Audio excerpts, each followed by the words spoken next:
नमस्कार, राम राम, आदाब। आपका एक बार फिर से स्वागत है हमारे YouTube channel SK coaching classes Shendra में। मैं विजेंद्र सिंह आज आपके लिए लाया हूं कुछ महत्वपूर्ण प्रश्नों का और संकलन जो आपको आगामी जो परीक्षा है आपकी आने वाली है सामाजिक की, SST की, उसमें बहुत ही उपयोगी रहते हैं। चलो करते हैं शुरुआत बच्चों पहले प्रश्न से और देखते हैं। पहला प्रश्न है, नेशनलिस्ट कांग्रेस पार्टी का चुनाव चिन्ह क्या है? अपने इससे पहले वाली क्लास में आपको बताया था बच्चों की जो पार्टियां हैं उनको चुनाव चिन्ह देने का काम इलेक्शन कमीशन करता है और इसका पहला ऑप्शन है हाथी, घड़ी, कमल और हाथ। नेशनलिस्ट कांग्रेस पार्टी का चुनाव चिन्ह है बच्चों घड़ी, ठीक है, जिसे NCP के नाम से भी जाना जाता है, राष्ट्रवादी कांग्रेस पार्टी। और जो हाथी है वो है बच्चों बहुजन समाज पार्टी का चुनाव चिन्ह है। कमल आप जानते हैं बच्चों ये है BJP का और हाथ है INC का, इंडियन नेशनल कांग्रेस का। देखते हैं बच्चों अगला प्रश्न कौन सा है। नमक यात्रा शुरू हुई। नमक यात्रा को आप बच्चों जानते हैं, इसे दांडी मार्च के नाम से भी बोला जाता है, दांडी मार्च या फिर दांडी यात्रा या फिर नमक सत्याग्रह। इन किसी भी नाम से अगर प्रश्न आता है उसका मतलब है बच्चों नमक आंदोलन से है। और ये शुरू हुआ था बच्चों 12 मार्च 1930 को शुरू हुआ था। इसमें गांधी जी है जो साबरमती से अपने 79 अनुयायियों के साथ यात्रा शुरू करी थी नमक आंदोलन को। तो नमक जो कानून बनाया था अंग्रेजों तोड़ने के लिए, उसमें उन्होंने 241 मील की यात्रा मात्र 24 दिन में पूरी करी थी। और 6 अप्रैल 1930 को वो गुजरात के वो बंदरगाह है, गुजरात के जो समुद्र तट है वहां पहुंचे और नमक को, पानी को उबालकर नमक बनाया और इस कानून को तोड़ा था। इस दिन तो हुई थी शुरू और इस दिन हुई थी समाप्त, ठीक है बच्चों। देखते हैं अगला प्रश्न। बंबई की पहली कपड़ा मिल कब स्थापित की गई थी? आपको पिछले जो प्रश्न थे उसमें भी बताया था, इंपॉर्टेंट प्रश्न है। 1854। जिसको किसने करी थी स्थापित? कवास जी डाबर द्वारा इसको स्थापित किया गया था, ठीक है बच्चों। और अगला प्रश्न और ये है, बंबई में स्थापित की गई थी और भारत की पहली आधुनिक कपड़ा मिल के इसको दर्जा प्राप्त है। अगला प्रश्न देखते हैं। 1876 में प्रकाशित आमार जीवन नामक आत्मकथा किसने लिखी थी?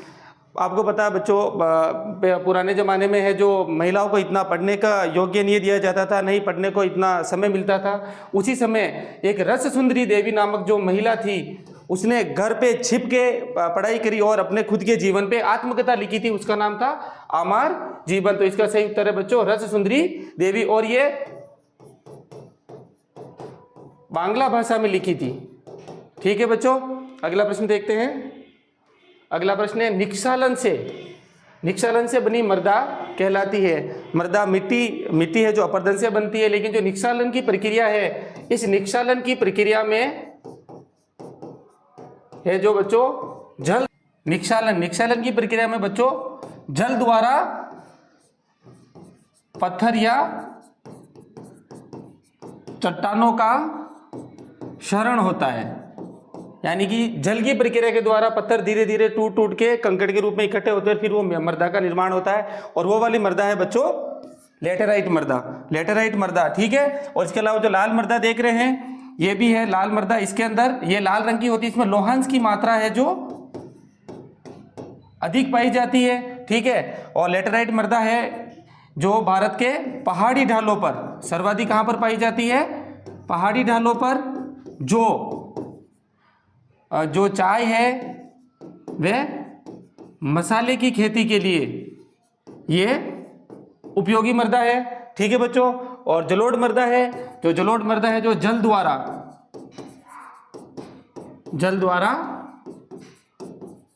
बहाकर लाई जाती है, ठीक है बच्चों। और जल द्वारा बहाकर लाई जाती है, इसमें कार्बनिक पदार्थ और ह्यूमस की मात्रा है जो अधिक होती है, ठीक है बच्चों। अगला प्रश्न देखते हैं। अगला प्रश्न है, निम्न में से कौन सा उद्योग चूना पत्थर को कच्चे माल के रूप में प्रयुक्त करता है, चूना पत्थर को कच्चे माल के रूप में प्रयुक्त करता है। आप देख लो बच्चों, पहला ऑप्शन है एल्यूमिनियम, दूसरा प्लास्टिक, तीसरा सीमेंट और चौथा है मोटर गाड़ी। जो कच्चे चूना पत्थर है और जो कच्चे माल के रूप में काम में लेता है वो उद्योग है बच्चों सीमेंट उद्योग। आपको पता है सीमेंट उद्योग में चूना पत्थर को पीसकर, कोयला मिलाकर, कुछ मात्रा में जिप्सम मिलाकर है जो सीमेंट तैयार की जाती है। अगला प्रश्न देखते हैं बच्चों, जिला सड़कों का प्रबंधन कौन करता है? जिला सड़कों का प्रबंधन अपन ने जो राजमार्ग पढ़े थे, राष्ट्रीय राजमार्ग, ठीक है, और महामार्ग, उसके अलावा होता है राज्य मार्ग जो राज्य सरकार करती है, इनका करती है NHAI, ठीक है, इनका भी NHAI करती है, लेकिन अलग से डिपार्टमेंट होता है हाईवे का उसका।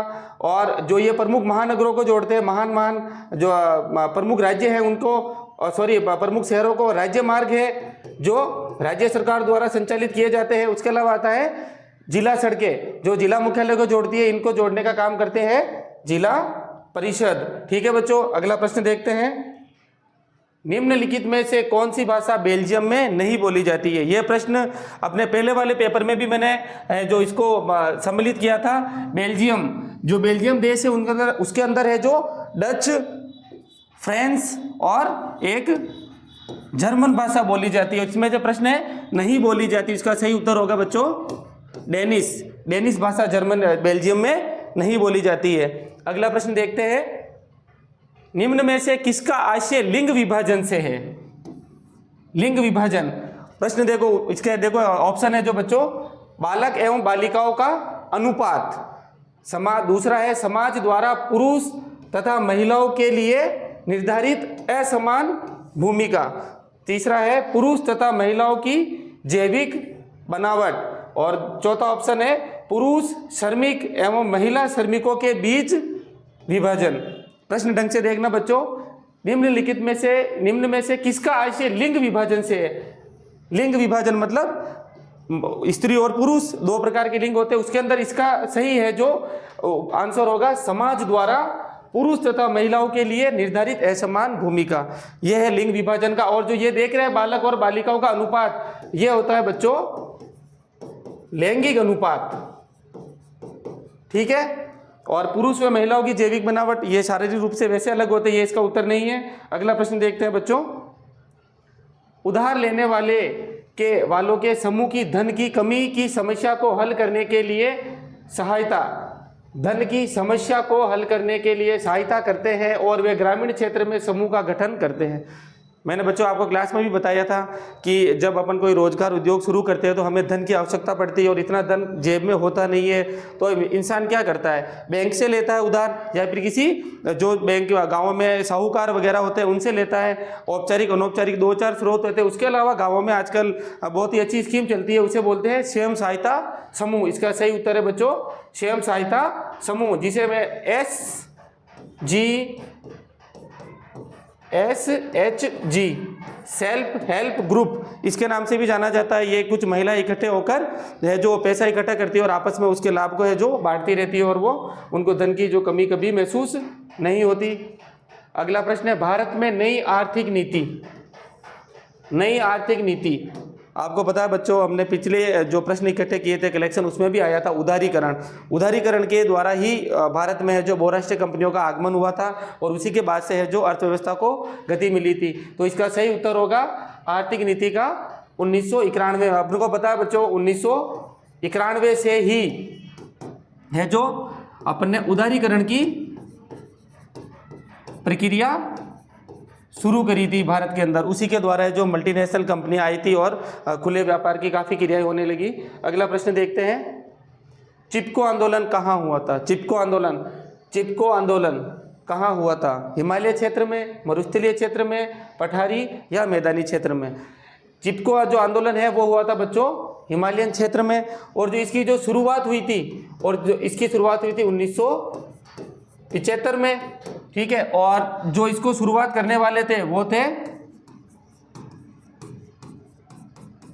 सुंदरलाल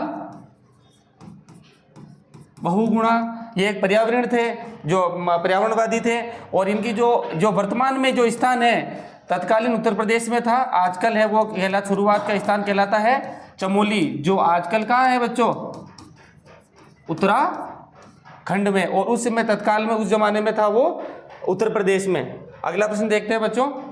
अगला प्रश्न है, चीनी किताबें खाली जगह डैश शैली में बनाई जाती थी। देखो कुछ खाली जगह भी दी है हमने मॉडल पेपर में, आपके एग्जाम में भी आएगी। चीनी किताबें खाली जगह शैली में बनाई जाती थी। तो आपको पता है बच्चों, क्लास में बताया था मैंने कि जो छापेखानी की शुरुआत है वो चीन से हुई थी। शुरुआत में लकड़ी पे चित्र और अक्षर बनाकर उनको कपड़ों पे और किताब पेपर पे छाप दिया जाता था। और जो चीनी किताबें थी वो बच्चों अकार्डियन शैली में बनाई जाती थी। उनको छाप के उनको जो समेट के किताब बनाने का तरीका था वो अकार्डियन शैली कहलाता था।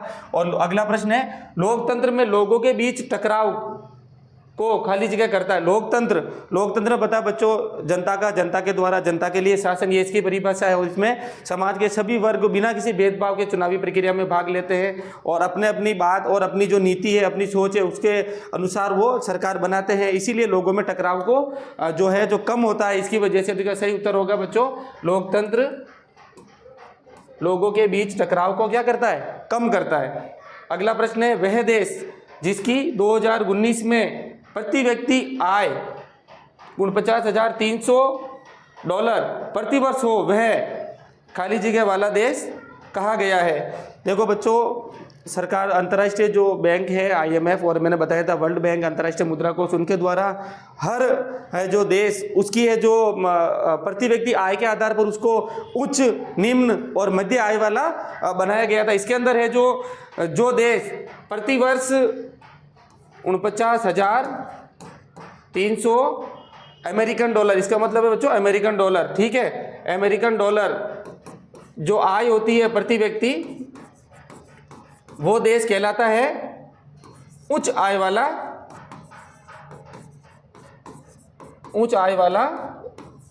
देश।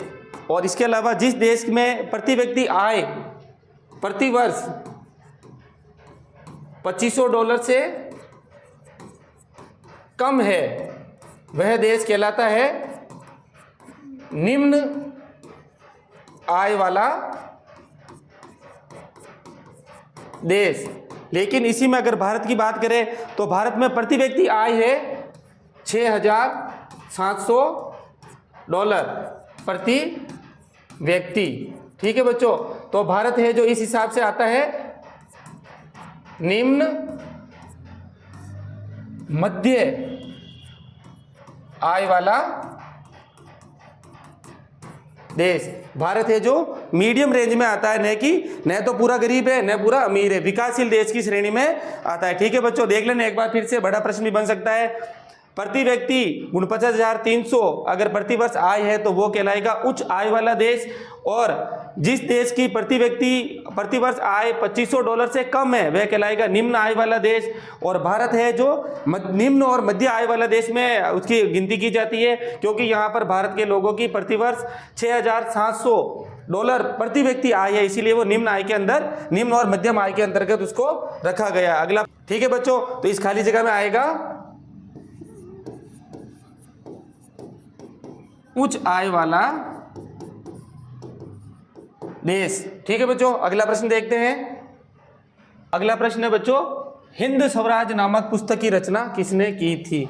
हिंद स्वराज नामक पुस्तक की रचना की थी बच्चों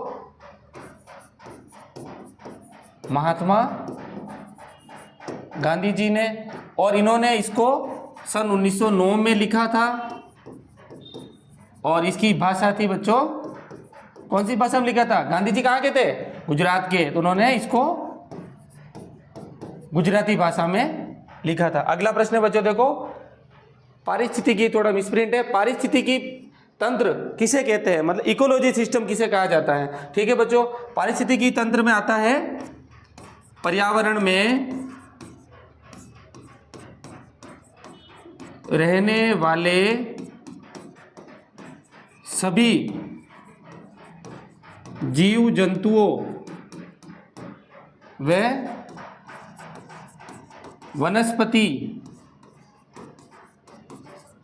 वनस्पति के बीच की अंतर क्रिया को पारिस्थितिकी तंत्र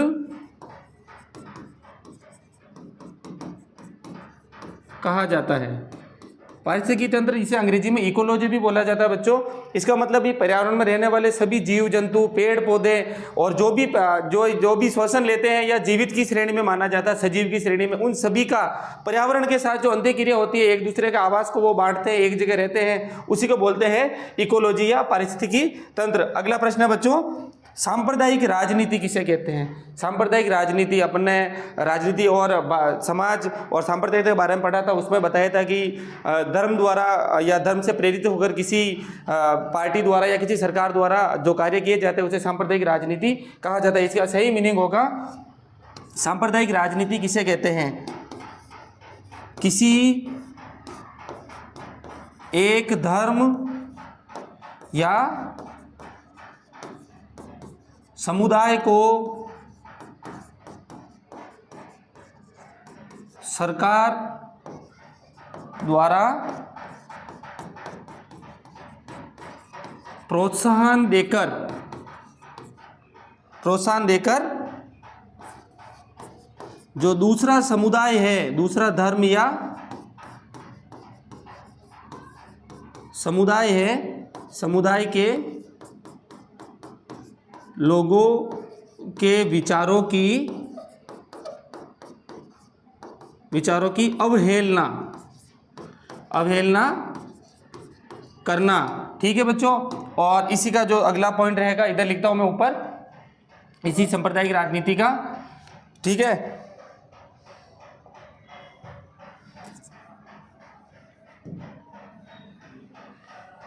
इसमें रहेगा एक धर्म के विचारों का विरोध करना और अपने धर्म का जबरदस्ती विचार थोपना। ठीक है बच्चों, इसका एक सांप्रदायिक राजनीति के अंतर्गत होगा किसी एक धर्म या समुदाय या सरकार के द्वारा किसी एक धर्म को प्रोत्साहन देकर दूसरे धर्म या समुदाय के लोगों के विचारों की अवहेलना करना, या फिर एक धर्म के विचारों का दूसरे धर्म के विचारों के द्वारा विरोध करना या अपने विचारों को उनके ऊपर थोपना। ठीक है बच्चों, अगला प्रश्न देखते हैं कौन सा है। अगला प्रश्न है, धारणीयता का विषय विकास के लिए क्यों महत्वपूर्ण है?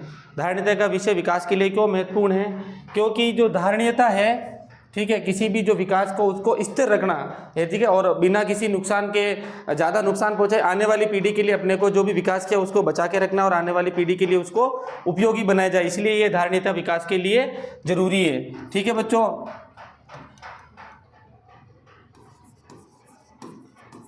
क्योंकि विकास धारणीयता के बिना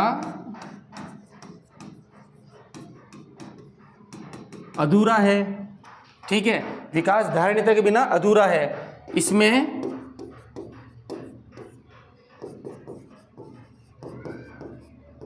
विकास की उत्पादकता को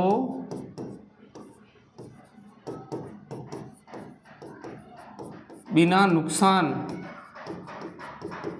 या फिर हानि पहुंचाए अगली पीढ़ी या फिर जो भावी पीढ़ी, आने वाली पीढ़ियां हैं, ठीक है, अगली पीढ़ी या भावी पीढ़ी के लिए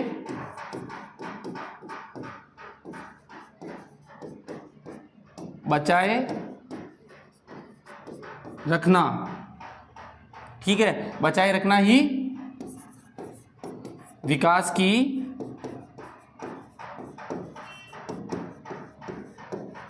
धारणीयता कहलाता है। ठीक है बच्चों, अर्थात इसका मतलब यह है कि जो अभी वर्तमान में हम विकास कर रहे हैं उस विकास को और विकास के जो संसाधन हैं, जो अपने पास जितने भी भौगोलिक और मानवीय संसाधन हैं, उनका इस तरीके से उपयोग करना कि अपना भी काम हो जाए और आने वाली पीढ़ी के लिए भी उसको अपन बचा के रख सके। इसमें देखो दे रखा है विकास की उत्पादकता को बिना नुकसान पहुंचाए और अगली भावी पीढ़ी के लिए बचाए रखना ही विकास की धारणीयता कहलाता। और इसीलिए है जरूरी, इसके स्टार्ट में बताया जो विकास है, जो विकास की धारणीयता के बिना विकास अधूरा। अगर विकास में धारणीयता नहीं है तो इसके बिना विकास अधूरा है। अगला प्रश्न देखते हैं बच्चों। प्रश्न है, उपभोक्ताओं को कोई भी वस्तु खरीदते समय किन किन बातों का ध्यान रखना चाहिए। देखो बच्चों, आप और हम सभी उपभोक्ता हैं और उपभोक्ता को पता है जो वस्तु का अंतिम उपयोग करता है वही उपभोक्ता कहलाता है।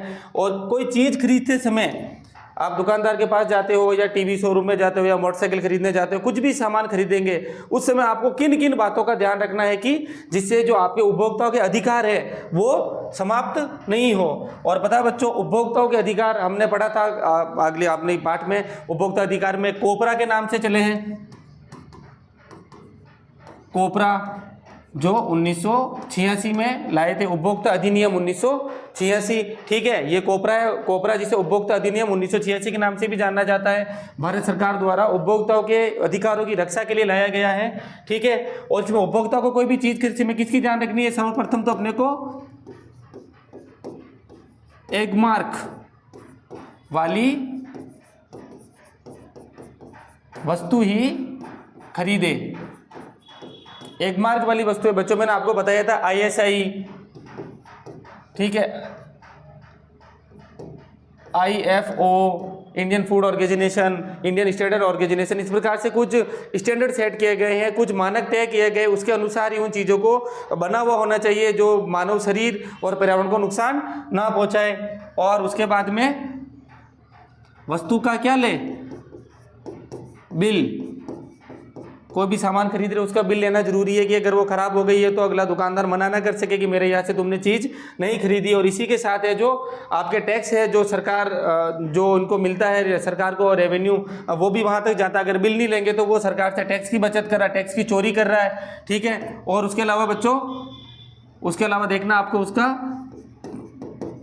पैकिंग की तिथि, ठीक है, जिसे डेट ऑफ मैन्युफैक्चरिंग कहा जाता है, और एक्सपायरी डेट, ठीक है, खत्म होने की एक्सपायरी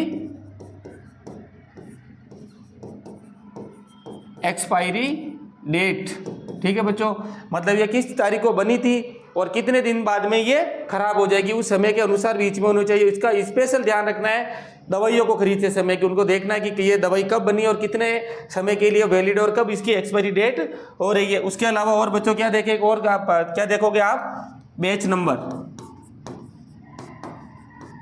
बैच नंबर से पता चलता है कि ये वस्तु कौन से बैच की है और उसकी कितने समय, 6 महीने, 7 महीने या 2 महीने बाद में इसकी तारीख समाप्त होनी है, और किस बैच की। अगर वो खराब है तो वो बैच का, एक बैच में लाखों और करोड़ों वस्तुएं बनती है बच्चों, तो उस बैच के नंबर से भी उसकी अपन पता लगा सकते हैं। ये जो महत्वपूर्ण चीज़ें हैं। और उसके अलावा ये जो आपको जिस दुकान से ले रहे हो उसका रजिस्टर्ड बिल तो है ही है, आपको उसके साथ में इसके आजकल नया चिन्ह आता है कि ग्रीन डॉट और हरा डॉट, मतलब ग्रीन है, अगर रेड डॉट है तो वो खाने योग्य नहीं है, और उसके अलावा अगर ग्रीन है तो वो शाकाहारी है, ठीक है। और जो शाकाहारी और मांसाहारी अलग अलग उपभोक्ता होते हैं। अगर हरा है तो वो उसका प्रोडक्ट कैसा है, वो शाकाहारी है, उसमें जो किसी भी प्रकार के जो जीव जंतुओं का जो है चीज़ें ऐड नहीं। अगर वो रेड कलर लाल रंग का है, ठीक है, तो वो मांसाहार के लिए उसको उपयुक्त माना गया है। जो मांसाहारी लोग हैं वो उसको यूज करते हैं। अगला प्रश्न देखते हैं बच्चों, मिलीजुली सरकार किसे कहते हैं।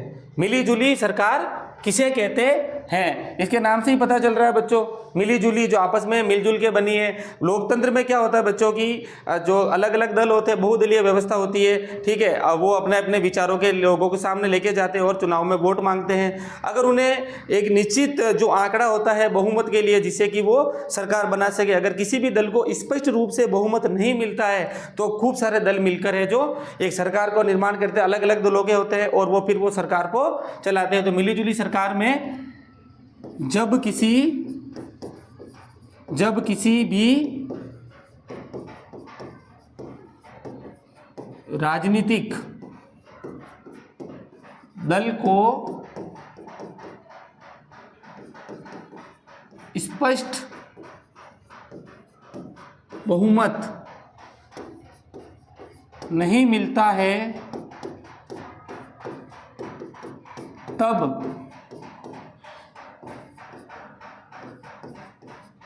बहुत से दल मिलकर सरकार बनाते हैं, और इसे ही क्या कहते हैं, इसे मिली-जुली सरकार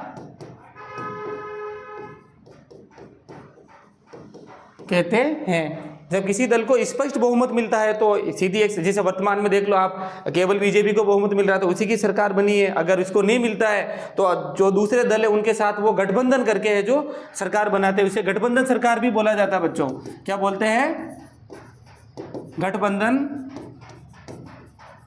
सरकार। ठीक है बच्चों, देखते हैं अगला प्रश्न कौन सा है। एजेंडा 21। एजेंडा 21 है जो बच्चों हमने किताब में पढ़ा था कि पृथ्वी शिखर सम्मेलन हुआ था रियो डी जेनेरियो में, ठीक है, जून 1992 में। उसके अंदर है जो यूएनओ द्वारा एक सभी देशों के सामने जो संकट चल रहा है पृथ्वी पर उसके बारे में चर्चा की गई थी, और लगभग 170 या 100 के आसपास देश इकट्ठे हुए थे। उन्होंने मिलके इस पृथ्वी को और आने वाली पीढ़ियों को बचाने के लिए है जो कुछ मानक तय किए थे, उसे एजेंडा 21 के नाम से जाना जाता है। जो इसकी शुरुआत हुई थी वो हुई थी बच्चों पृथ्वी शिखर सम्मेलन 1992, और कहाँ हुई थी? ब्राजील की राजधानी, ब्राजील का बड़ा शहर है रियो डी जेनेरियो, जो कहाँ पड़ता है बच्चों? ब्राजील में। ठीक है, यहाँ पर ये जो एजेंडा, जो ये पृथ्वी शिखर सम्मेलन हुआ था उसके अंदर है जो एक कुछ मानक तय किए गए थे।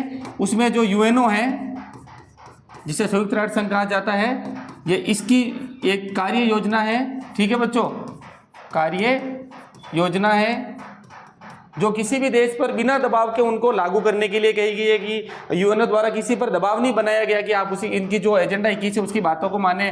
जो एजेंडा 21 की जो प्रमुख जो बातें थी या प्रमुख जो मानक थे उसमें था सतत पोषणीय विकास पर बल दिया गया था। सतत पोषणीय मतलब कि पृथ्वी के जो संसाधन है उनका भी उपयोग करें। पृथ्वी पर कोई जो आप जिस तरीके से आगे बढ़ते जा रहे हैं और युद्ध और भीषण हथियारों का प्रयोग हो रहा है, उससे पर्यावरण पर ज़्यादा बल ना मिले, ज़्यादा नुकसान ना हो, उसके लिए सतत पोषणीय विकास पर बल दिया गया था। और इसी में गरीबी पर कार्य करने की बात कही थी। ठीक है, और इसी में है जो भूखमरी रोकने या फिर कम करने पर बात करी गई थी। और इसी के अंतर्गत है जो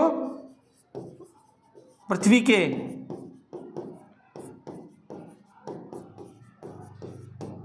पर्यावरण की रक्षा के मानक तय किए गए थे। ठीक है बच्चों, जो ये एजेंडा 21 है उसके अंतर्गत ये कहा गया था कि सभी देश है जो अपने अपने एजेंडा 21 की तरह अपने अपने एजेंडे तय करें। और जो पृथ्वी को, प्रश्न कौन सा है? अगला प्रश्न है, चाय की उपज के लिए वर्षा, अनुकूल तापमान एवं अन्य जो दशा है उनका स्पष्ट कीजिए। चाय बच्चों, चाय से जीवन की सुबह की शुरुआत होती है। ठीक है बच्चों, और चाय है जो भारत के अंदर है जो अंग्रेज लाए थे बच्चों, आपको जानकारी हो तो। भारत में पहले चाय नहीं चला करती थी। 1835 के अंदर है जो अंग्रेजों द्वारा चाय की शुरुआत की गई थी और चाय के बागान लगाए गए थे। चाय के लिए जो आवश्यक दशाएं हैं उसके अंदर अपन बात करते हैं। ठीक है, ये नहीं लिखना कि अंग्रेज लाए थे चाय। ठीक है बच्चों, इसका जो है चाय के लिए अनुकूल दशाएं, सबसे पहले लिखना बच्चों चाय कौन सी दशाओं में पाया जाता है। चाय है जो, चाय का पौधा है जो उष्ण व उपोष्ण कटिबंध, ठीक है, उपोष्ण कटिबंध का पौधा है। ठीक है बच्चों, इसको न तो ज़्यादा गर्मी चाहिए नहीं ज़्यादा सर्दी चाहिए, ठीक है, उष्ण और उपोष्ण कटिबंध का। और दूसरी बात है जो ये रोपण कृषि का उदाहरण है, रोपण कृषि का उदाहरण है, ठीक है। रोपण कृषि मतलब बाकी तो हम जो खेती बाड़ी करते हैं उसके अंदर चीज़ों को हल द्वारा बीज डाल के बो देते हैं, लेकिन इसके अंदर है जो गन्ना और एक ये चाय और जो दूसरी और फसलें उनको डंठल को काट के फिर लगाया जाता है, ठीक है बच्चों। और इसके लिए है जो चाय के लिए जलवायु तो हो गई बच्चों, ठीक है, वर्षा। चाय के लिए है जो लगभग 150 सेंटीमीटर से लेके 200 सेंटीमीटर वार्षिक वर्षा होनी जरूरी है, ठीक है। साल वह स्थान जहां पर 150 से 200 सेंटीमीटर वर्षा होती है साल भर में, वो वाला स्थान होने जरूरी है। और जलवायु मैंने बताई दी आपको बच्चों, ठीक है। जलवायु कौन सी चाहिए इसके लिए? उष्ण व उपोष्ण कटिबंध। और वर्षा हो गया। तापमान, चाय की खेती के लिए ज़्यादा गर्म और ज़्यादा ठंडा तापमान है जो नुकसानदायक होता है, इसलिए इसके अंतर्गत लगभग 13 डिग्री सेंटीग्रेड से लेके 30 डिग्री सेंटीग्रेड तक का जो तापमान वाले इलाके हैं, ठीक है, उन्हीं इलाकों में चाय की खेती की जाती है, ठीक है बच्चों, चाय की खेती की जाती है। और जो इसकी भूमि है या फिर कह सकते हैं रेत या मिट्टी, किस रेत नहीं और मिट्टी किस प्रकार की होनी चाहिए? जो चाय की खेती है जो हमेशा पहाड़ी के ढलानों पर की जाती है। किस पर की जाती है बच्चों? पहाड़ी के ढलानों पर या ढाल पर। और उसके अंदर मिट्टी कौन सी होती है? लेटेराइट मिट्टी या फिर दोमट मिट्टी, ठीक है। दोमट मिट्टी है जो चाय की खेती के लिए बहुत ही उपयुक्त होती है। और क्योंकि और एक चीज भी ध्यान रखनी बच्चों, जहाँ चाय की खेती है पहाड़ी ढाल पर होती है, तो ढाल पे होगे तो क्या होगा? पानी बहना जरूरी है। चाय के पौधे के जो जड़ें हैं उसमें पानी अगर रुका रहेगा तो चाय का पौधा खराब हो जाता। पहाड़ी ढाल है तो जैसे ही बारिश होगी तो वो पानी बह के चला जाएगा। तो चाय के लिए कौन सी जरूरी चीजें हैं? चाय के लिए जो उगाने के लिए तापमान है वो हैगा, जो जलवायु होगी उष्ण उपोष्ण कटिबंधीय तापमान रहेगा। और ये रोपण कृषि का उदाहरण है। जो वर्षा है जो 150 से लेकर 200 सेंटीमीटर वार्षिक वर्षा होनी जरूरी है। और जो तापमान है 13 डिग्री से लेकर 30 डिग्री सेंटीग्रेड के बीच में रहना चाहिए। और जो मिट्टी की बात करें अपन, ठीक है, मृदा की बात करें तो मृदा उसको चाहिए पहाड़ी ढलानों पर, ठीक है, ये इसकी खेती की जाती है। और इसमें जो मृदा है लेटेराइट मृदा या दोमट मिट्टी का इसके अंतर्गत उपयोग किया जाता है। देखते हैं बच्चों अगला प्रश्न कौन सा है। अगला प्रश्न है बच्चों, ब्रिटेन में कॉर्न लॉ को खत्म करने में किन्हीं 3 प्रभावों की व्याख्या करें। कॉर्न लॉ, कॉर्न जानते हो बच्चों? कॉर्न यानी मक्का, और कॉर्न लॉ यानी मक्का कानून। जब मैंने आपको पढ़ाया था तब बच्चों औद्योगिकरण वाला पाठ पढ़ रहे थे, उसमें बताया था कि ब्रिटेन के अंदर मक्कई कानून को लागू किया, इसे मक्कई कानून भी कहा जाता है। मक्कई कानून ब्रिटेन में 1815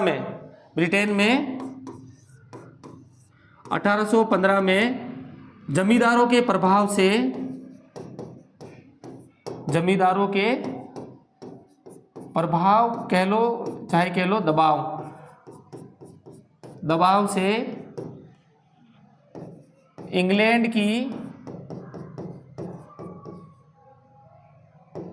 की सरकार या इंग्लैंड सरकार द्वारा मक्के के आयात पर प्रतिबंध लगा दिया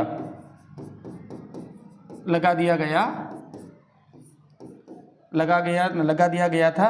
इसी वजह से है जो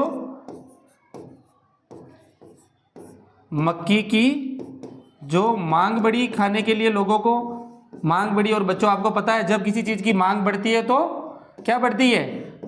उसकी कीमत भी बढ़ी, ठीक है बच्चों, मांग बढ़ी तो कीमत भी बढ़ी। इसी वजह से जो आम जनता थी इंग्लैंड की, उन्होंने सरकार पर वापस दबाव बनाया कि मक्की के जो आयात पर जो आपने प्रतिबंध लगाया है उसको खत्म करें। क्योंकि बच्चों जब मांग बढ़ी तो मांग बढ़ी और उसकी कीमत भी बढ़ी। जब उसकी मांग बढ़ने लगी तो उसकी आयात पे कमी थी। तो जो स्थानीय जो जमींदार थे वहां पर, ठीक है, उन्होंने क्या किया, जो अपने उनके वहां पर मक्की उत्पादित होती थी उसको ऊंचे दामों पर बेचना शुरू किया। किसी भी चीज की जब मार्केट में बाजार में कमी होती है तो कालाबाजारी होती है, तो कृत्रिम कमी पैदा की जाती है। उसके बाद में जो चीजें होती है उनके पास उनको महंगे दामों पर बेचा जाता है। इस वजह से जो आम जनता थी, जो गरीब जनता थी, वो परेशान होने लगी और जनता ने सरकार का क्या किया बच्चों, विरोध, सरकार का बहुत ही जोरदार तरीके से विरोध किया। क्योंकि उनके जो खाने का साधन था मक्की, वो भी अगर महंगे भाव में मिलेगी तो जीवित कैसे रह पाएंगे, क्योंकि गरीब थे वो काफ़ी, ठीक है। तो विरोध करने पर है जो सरकार द्वारा इस कानून को क्या कर दिया गया, हटा दिया गया, ठीक है बच्चों, हटा दिया गया। उसके बाद से जो इंग्लैंड में मक्की का आयात होने लगा और मक्की का आयात इतना होने लगा कि जो स्थानीय जमींदार थे वो उस आयात के सामने बिल्कुल ही दबने लगे, उनको काफ़ी घाटा होने लगा। इस वजह से है जो वो लोग वहाँ पर उस स्थान को छोड़कर दूसरे स्थान पर भी चले गए। और जो ये सब चीज़ें हो रही थी वो हो रही थी किस समय हो रही थी, जब क्या चल रहा था बच्चों,